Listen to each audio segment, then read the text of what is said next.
Today is the feast day of St. Elizabeth Ann Seton, the first American-born saint, well known for her conversion story. The National Shrine of St. Elizabeth Ann Seton in Emmitsburg, Maryland, offers historical tours of where the saint lived and has a museum dedicated to her life and legacy.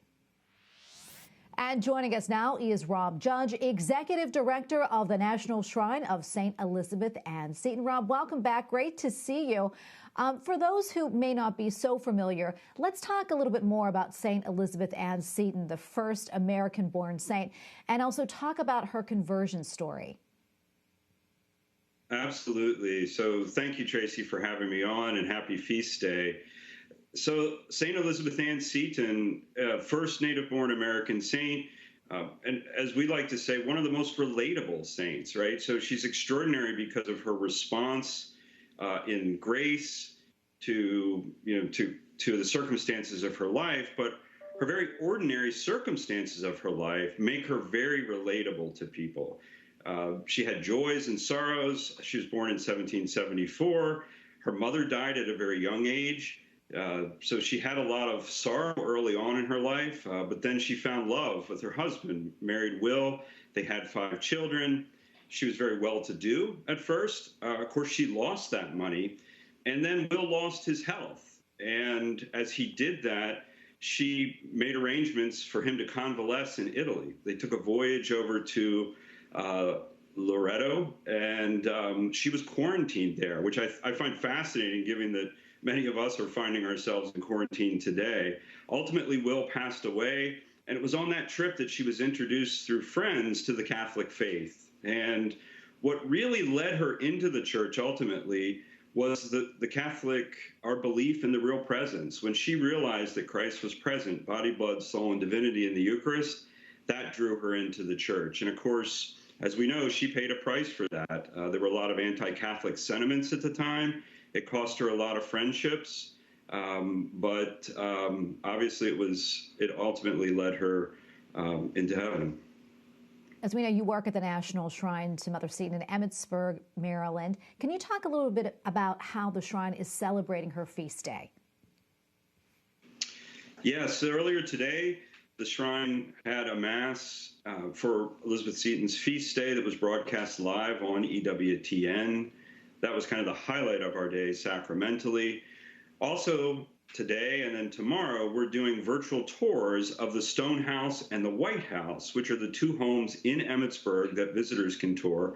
We're doing virtual tours for Catholic school kids all around the country. It enables them to see the very rooms where Elizabeth Seton founded the Sisters of Charity of St. Joseph, where she taught classes, where she heard Mass, the altar where she prayed, and the room where ultimately she passed from this life to the next. So a very intimate experience, and making her more well-known to school kids all across the country. Yeah, and Rob, I also understand that the shrine is working on a new museum. Can you talk to us about that? Absolutely. So the shrine right now is finishing a capital campaign that will enable us to break ground on a brand new museum and visitor center that will anew tell Elizabeth Ann Seton's life story and the story of her sisters, who for 200 years have been in various ways serving those suffering in poverty.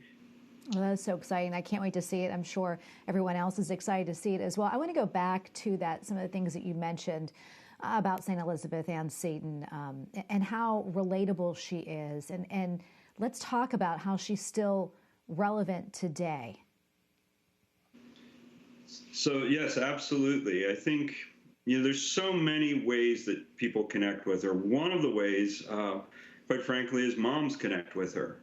She had 5 children who she deeply loved and cared for throughout their entire life. And she was worried about their physical state. She worried about things like their education, their safety, right, in that day and age. She also worried about their faith. Would they take up the faith that was so dear to her?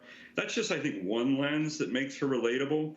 She also founded a religious community of sisters who Tens of thousands of them have gone out and served the poor all across this country.